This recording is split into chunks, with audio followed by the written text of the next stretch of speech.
سورۃ البقرہ آیت نمبر 190۔ اعوذ باللہ من الشیطان الرجیم، بسم اللہ الرحمن الرحیم۔ وقاتلوا فی سبیل اللہ الذین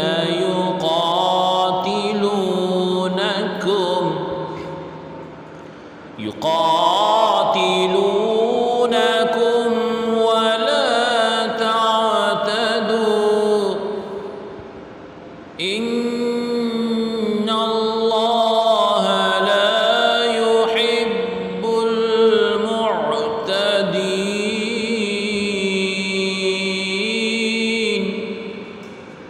لفظی ترجمہ ہے فا اور قاتلو تم لڑو فی میں سبیلی راہ اللہ رب العزت کی، الذین جو یقاتلون لڑتے ہیں کم تم سے، وا اور لانا تعتدو حد سے بڑھو، انا بے شک اللہ رب العزت لا نہیں یحبو پسند کرتا المعتدین حد سے بڑھنے والے۔ بامحاورہ ترجمہ ہے اور اللہ رب العزت کی راہ میں ان سے جنگ کرو جو تم سے جنگ کرتے ہیں، ہاں مگر حد سے نہ بڑھو، بے شک اللہ رب العزت حد سے بڑھنے والوں کو پسند نہیں فرماتا۔ آیت کی تفسیر میں فرمایا گیا وَقَاتِلُوا فِي سَبِيلِ اللَّهِ، اور اللہ رب العزت کی راہ میں لڑو۔ 6 ہجری میں صلح حدیبیہ کا واقعہ پیش آیا۔ اسی سال رسول اللہ صلی اللہ علیہ وسلم مدینہ منورہ سے عمرے کے ارادے سے مکہ مکرمہ روانہ ہوئے۔ مشرکین نے رسول اللہ صلی اللہ علیہ وسلم کو مکہ مکرمہ میں داخل ہونے سے روکا، اور اس پر صلح ہوئی کہ آپ صلی اللہ علیہ وسلم آئندہ سال تشریف لائیں تو آپ کے لیے 3 روز کے لیے مکہ مکرمہ خالی کر دیا جائے گا۔ چنانچہ اگلے سال 7 ہجری میں رسول اللہ صلی اللہ علیہ وسلم عمرے کی قضاء کے لیے تشریف لائے۔ اب رسول اللہ صلی اللہ علیہ وسلم کے ساتھ 1400 یعنی 1400 صحابہ رضی اللہ عنہم تھے۔ مسلمانوں کو یہ اندیشہ ہوا کہ کفار نے اگر وعدہ پورا نہ کیا اور حرم مکہ میں حرمت والے مہینے ذی قعدہ میں جنگ کی تو مسلمان چونکہ حالت احرام میں ہوں گے، اس لیے اس حالت میں جنگ کرنا ان کے لیے بڑا مشکل تھا، کیونکہ زمانہ جاہلیت سے ابتدائی اسلام تک نہ حرم میں جنگ جائز تھی اور نہ حرمت والے مہینوں میں، لہٰذا انہیں تردد ہوا کہ اس وقت جنگ کی اجازت ملتی ہے یا نہیں۔ اس پر یہ آیت نازل ہوئی۔ تو آیت میں اجازت کے معنی تو یہ ہے کہ جو کفار تم سے لڑیں یا جنگ کی ابتدا کریں تو تم ان سے دین کی حمایت اور اعزاز کے لیے لڑو۔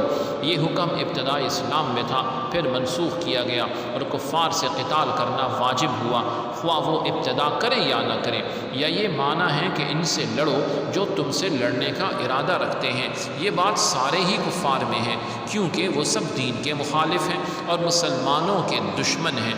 خواہ انہوں نے کسی وجہ سے جنگ نہ کی ہو، لیکن موقع پانے پر چوکنے والے نہیں ہیں، یعنی جو ہی موقع ملتا ہے فوراً حملہ کریں گے۔ یہ معنی بھی ہو سکتے ہیں کہ جو کافر میدان جنگ میں تمہارے مقابلے پر آئیں اور وہ تم سے لڑنے کی قدرت اور اہلیت رکھتے ہوں تو ان سے لڑو۔ اس صورت میں ضعیف ہیں، بوڑھے، بچے، مجنون، اپاہج، اندھے، بیمار اور عورتیں وغیرہ جو جنگ کرنے کی قدرت نہیں رکھتی اور وہ جنگ میں نہ تو شریک ہیں نہ ہی جنگ کرنے والوں کی کسی قسم کی مدد کر رہے ہیں، تو یہ افراد اس حکم میں داخل نہ ہوں گے اور انہیں قتل کرنا جائز نہیں ہے۔ آگے ارشاد فرمایا وَلَا تَعْتَدُوا، اور زیادتی نہ کرو۔ اس سے مراد یہ ہے کہ جو جنگ کے قابل نہیں ہے ان سے نہ لڑو، یا جن سے تم نے عہد کیا ہو، یا بغیر دعوت کے جنگ نہ کرو، کیونکہ شرعی طریقہ یہ ہے کہ پہلے کفار کو اسلام کی دعوت دی جاتی ہے، اگر وہ انکار کریں تو ان سے جزیہ یعنی ٹیکس طلب کیا جاتا ہے، اور اگر اس سے بھی انکار کریں تب جنگ کی جاتی ہے۔ اس معنی پر آیت کا حکم باقی ہے، منسوخ نہیں ہے۔